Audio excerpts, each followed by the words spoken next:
Para los contra, para aquellos que no quieren al vallismo, para aquellos que quieren al vallismo pero fuera del Partido Colorado, para aquellos que nos han tildado más de una vez de traidores por solo el hecho de pensar diferente, para aquellos que nos botijean porque somos jóvenes, tengo una tremenda mala noticia. Y esa noticia es muy simple. Es que quiero.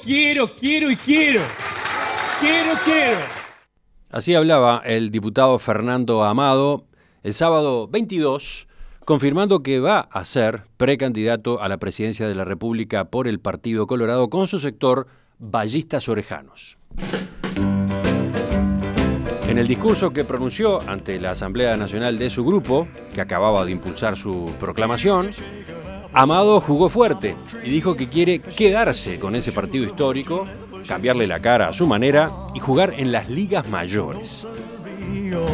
¿Qué implica ese paso para el ala ballista del Partido Colorado? ¿Cómo se planta este sector en otros asuntos de la agenda de estos días? Por ejemplo, la rendición de cuentas. Bueno, vamos a conversar con el diputado Amado que está con nosotros. Diputado, buen día, gracias por acompañarnos. Buen día, Emiliano. Muchas gracias por la invitación. El Partido Colorado está en 7% según las encuestas de Opción y de Equipos. Su sector, vallistas orejanos, es uno de los varios del Partido Colorado y no tiene todavía un año de vida. Sin embargo, usted ya está lanzado, ya está como precandidato. ¿Por qué tan temprano? Bueno, yo lo que creo es que notoriamente las circunstancias políticas del Partido Colorado no son las mismas que las de otros partidos en el Uruguay. O sea, el Partido Nacional tiene una estabilidad de sectores, una estabilidad de candidatos y diría una estabilidad también de su electorado que, digamos, le permite manejarse de otra manera. El Frente Amplio, si bien no tiene candidatos ya definidos, es un partido que tiene un piso electoral alto, está en el gobierno y por tanto también tiene otros tiempos políticos. En el caso del Partido Colorado pasan dos situaciones al mismo tiempo. La primera es esa situación, digamos, de crisis permanente que ha tenido en el largo de la última década, estos últimos 12 años más o menos.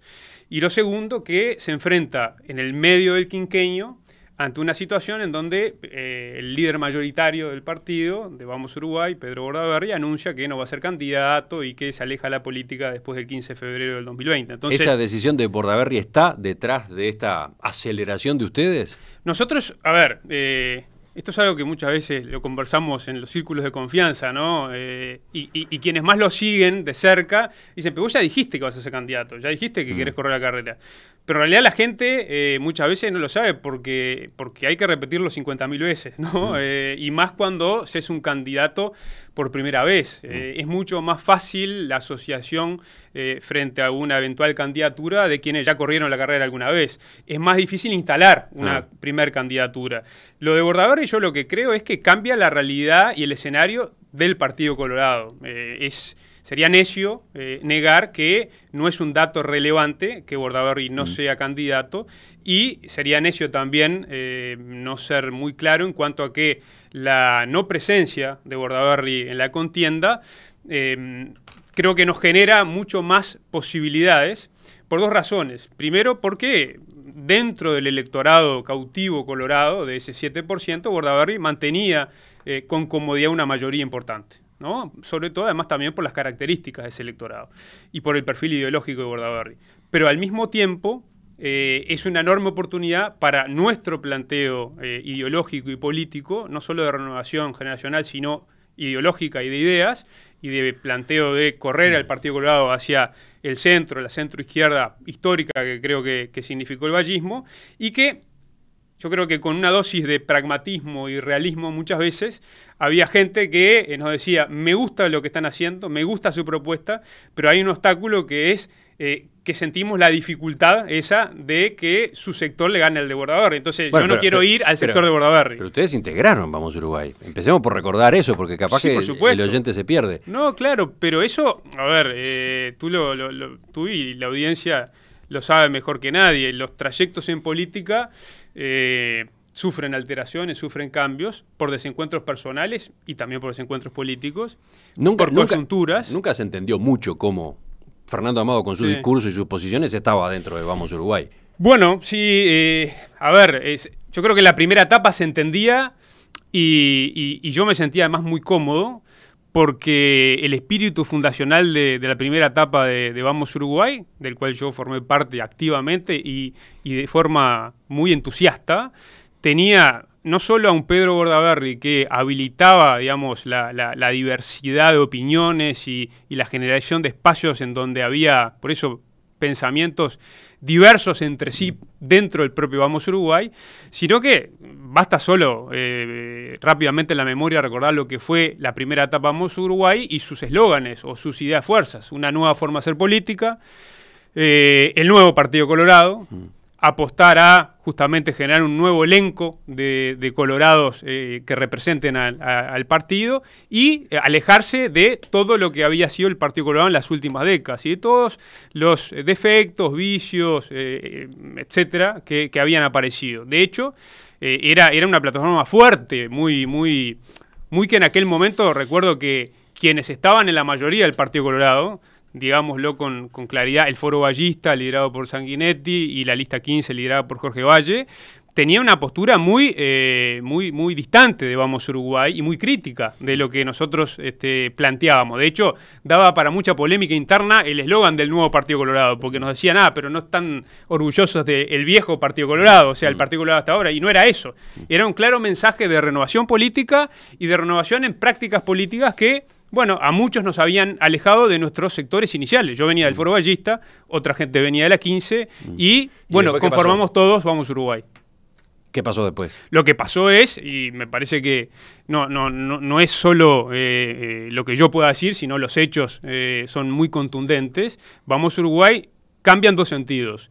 En primer lugar, aquella cosa diversa ideológicamente permitida empieza a sufrir cambios porque, bueno, Vamos Uruguay toma un protagonismo distinto en el Partido Colorado. Bordaberry pasa a ser no solo el líder del Partido Colorado, sino que a partir de la recolección de firmas, la exitosa, digamos, recolección de firmas en el 2011, bueno, se empieza a parar en la cancha como un candidato con posibilidades importantes de llegar a balotaje. Entonces, en ese momento también se toman decisiones políticas dentro de Vamos Uruguay y el propio Pedro toma decisiones políticas que van en dos líneas. Una, en la línea de decir, yo tengo que evitar las divisiones dentro del Partido Colorado. No puedo soportar una campaña de vuelta con el grado, digamos, de fricción con los sectores tradicionales y por ende empiezo a generar otro tipo de actitudes hacia adentro. Eso significó incluso nada más y nada menos que las sumatorias de dirigentes que habían sido la quinta esencia de lo que nosotros veníamos justamente a derrotar y a tratar de cambiar.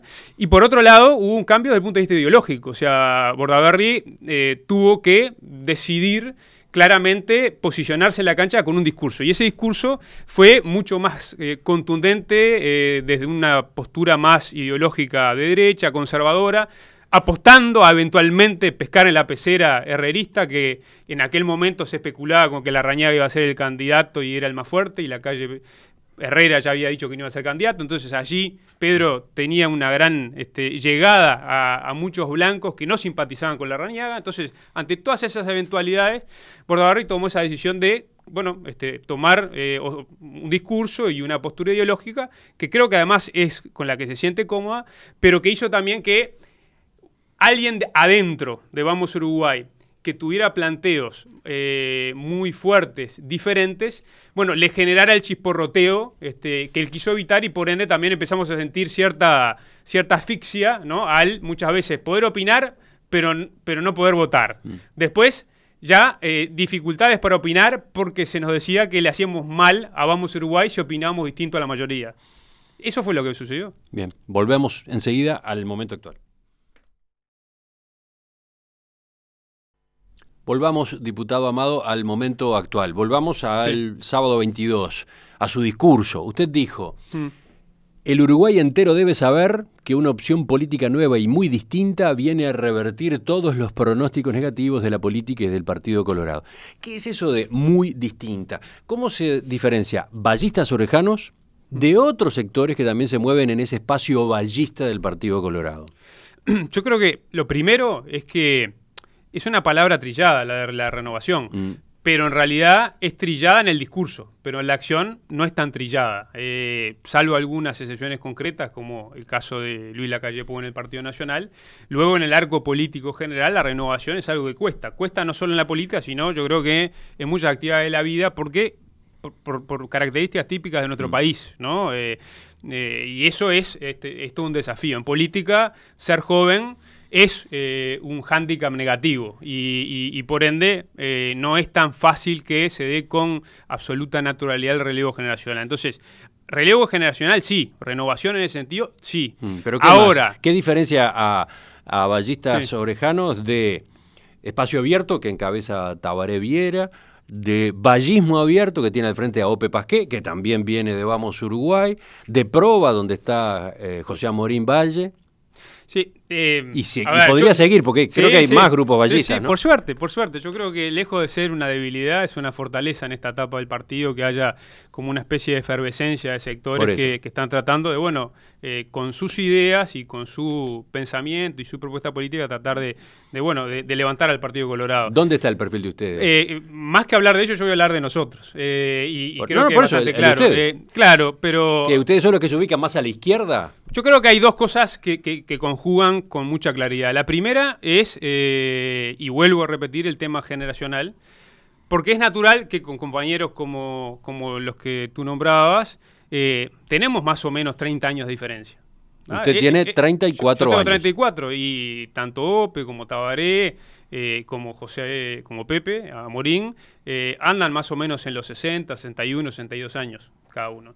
Eso quiere decir de que el tema, digamos, de la edad de ellos, desde nuestro punto de vista, los inhibe de ver las cosas desde un punto de vista. No. Recuerde. Lo digo.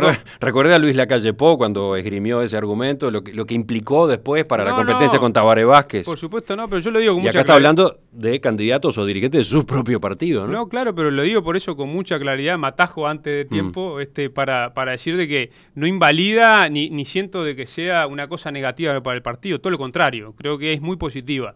Ahora, ¿qué más? El sentido común es más fuerte que todo, y es natural que alguien de 34 años no piense sobre muchos aspectos parecido a personas de 30 años mayores. Bien. Además, se suma algo que me parece muy relevante en el análisis, que es tanto cualquiera de los compañeros que se nombraron acá, con los cuales tengo excelente relación personal y política, vivieron una etapa del Partido Colorado poderoso, del Partido Colorado en el gobierno, y vivieron una etapa del Frente Amplio en la oposición.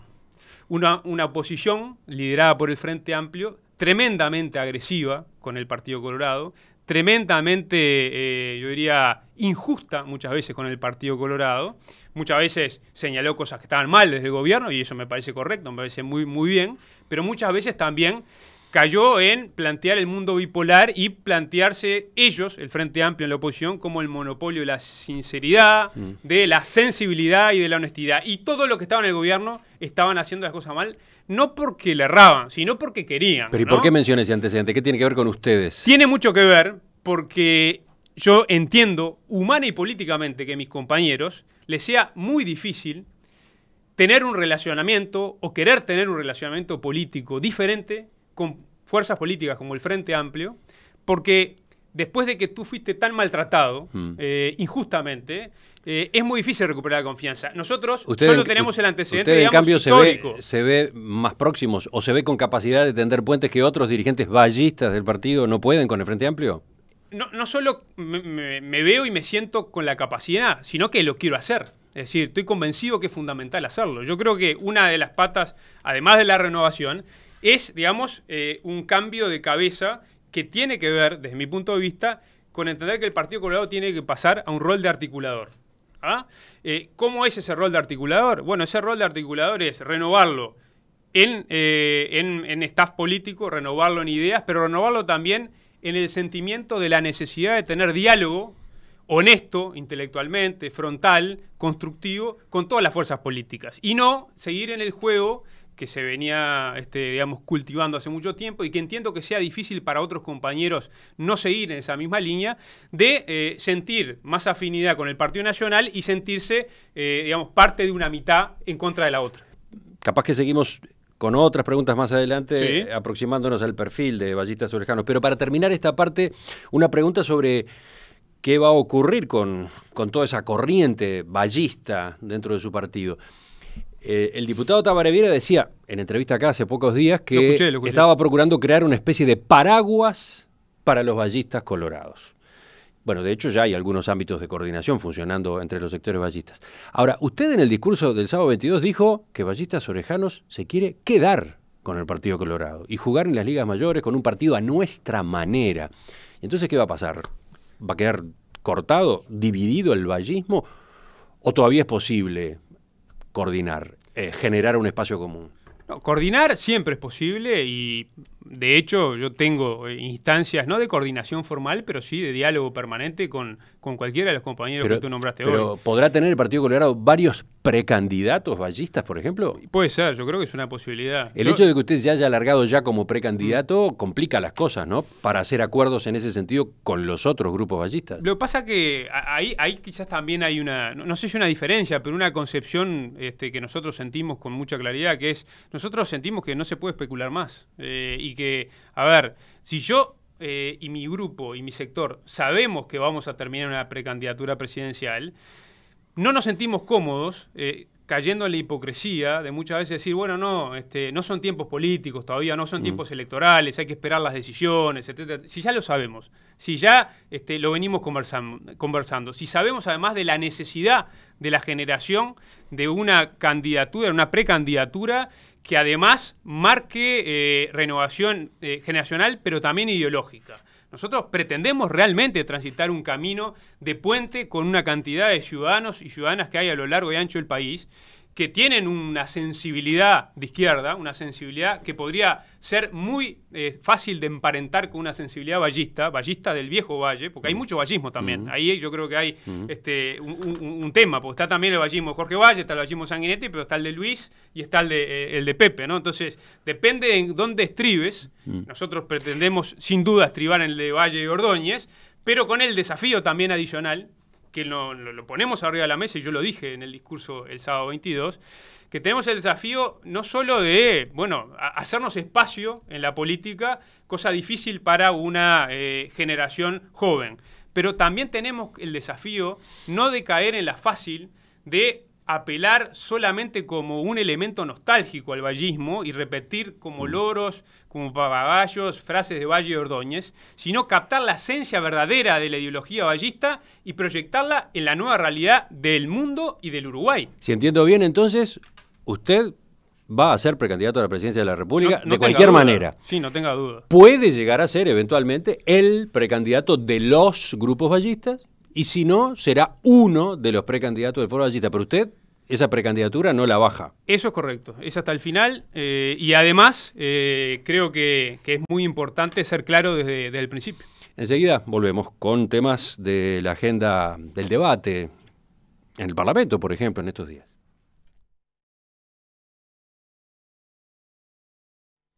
Fernando Amado tiene 34 años, es diputado, electo por el Partido Colorado, politólogo, autor además de varios libros que han sido en algunos casos directamente bestsellers. Pienso en La masonería uruguaya, por ejemplo, pienso en El peso de la cruz o El club de los millones. Es, por otro lado, fundador y líder del sector Ballistas Orejanos, creado en septiembre de 2016, luego de que él, con un sector de militantes, se retiraran de Vamos Uruguay. Diputado Amado, un par de preguntas más de tipo político-electoral antes de ir a la agenda. ¿Cómo no?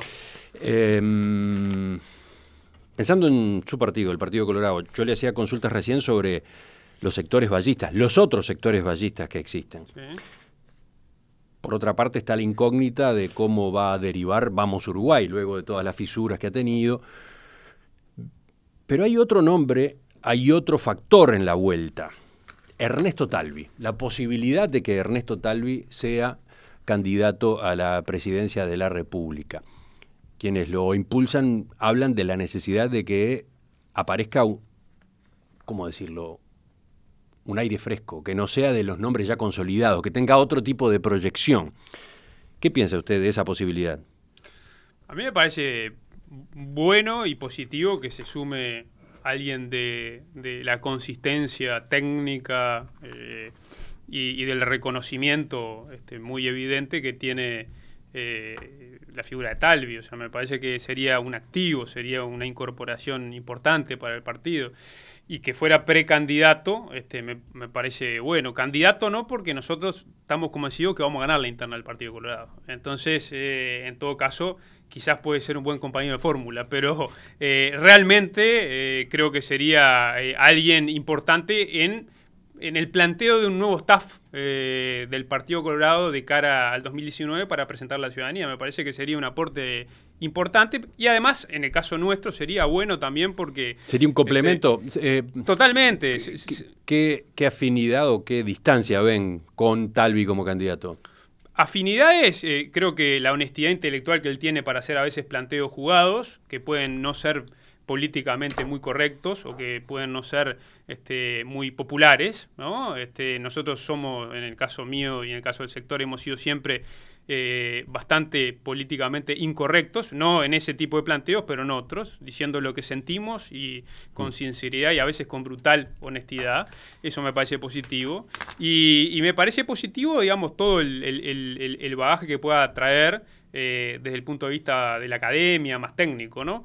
Después, evidentemente, vamos a tener diferencias porque nosotros pretendemos ser justamente herederos de una tradición de centro-izquierda, herederos de una tradición... ¿Y usted no ve a Ernesto Talvi en la centro-izquierda? Y no, me parece que no. Yo lo veo como un buen ejemplo de alguien con un planteo moderno, no carente de ideología. Él más de una vez se ha definido como socialdemócrata.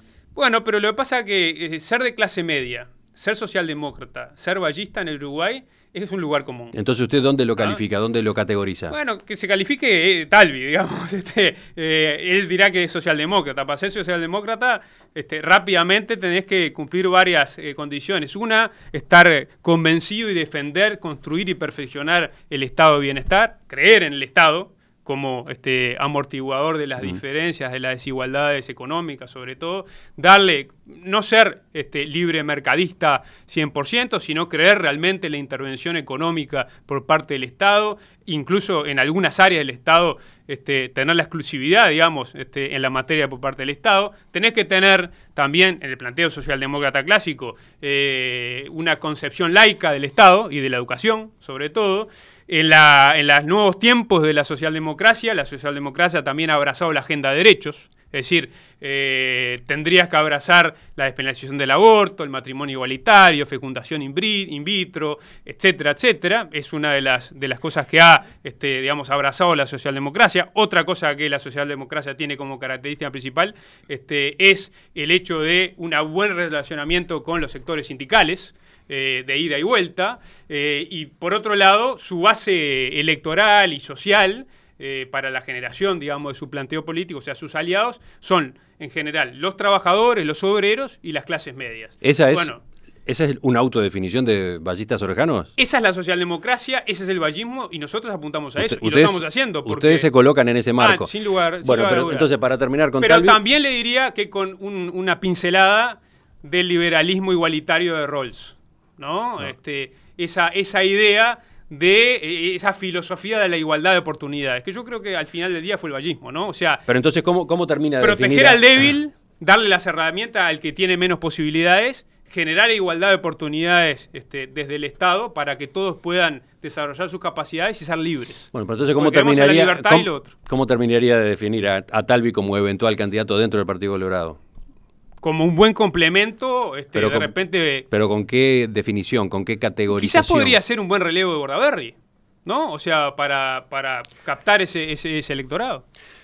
Lo último, ya saliendo del Partido Colorado y viendo el cuadro, yendo a esas encuestas que yo mencionaba hace un rato, sí. Equipos y Opción mostraron ahora, hace pocas semanas, por primera vez al Partido Nacional en primer lugar en intención de voto.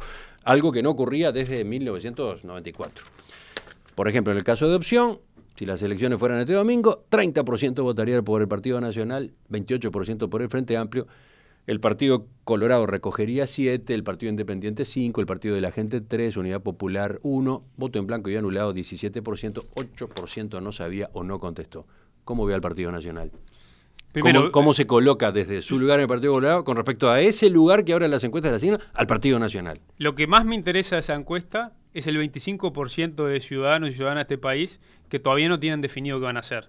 Y es notoriamente a lo que mi sector va a apelar, a generar ese puente con toda esa cantidad de gente que aún no sabe qué hacer y que yo creo que puede ser un puente natural el vallismo para muchos ciudadanos que venía votando al Frente, que no se arrepiente de haber votado al Frente, que está conforme con muchas cosas que ha hecho el Frente, reformas que ha hecho el Frente, pero que progresivamente se ha desilusionado por una cantidad de cosas. Yo le preguntaba por el Partido Nacional porque usted ha dicho que su partido debe dejar de ser furgón de cola de los blancos. Totalmente. Y eso, desde este punto de largada, suena a una utopía total, ¿no?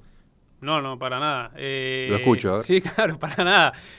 Porque en realidad, para que suene utopía, quiere decir que el razonamiento que tiene uno del Partido Colorado es que la única yunta que puede tener es con el Partido Nacional. Y por tanto, si uno ve el porcentaje del Partido Nacional y el Partido Colorado, dice, bueno, en esta yunta claramente estamos muy lejos de ser los que empujemos, digamos, liderando ese carro.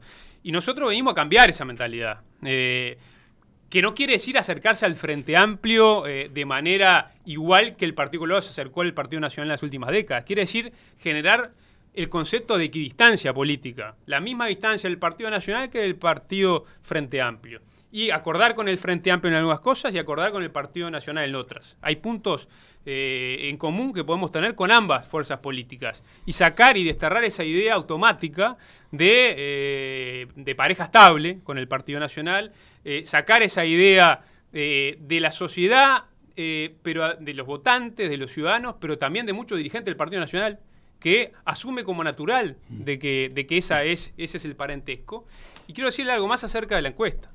Porque depende cómo se presente, cómo suena, ¿no? ¿Qué quiere decir eso? Claro, los datos son esos. Sí. Ahora, el Partido Nacional, el gran dato de esa encuesta es el desbarranque del Frente Amplio.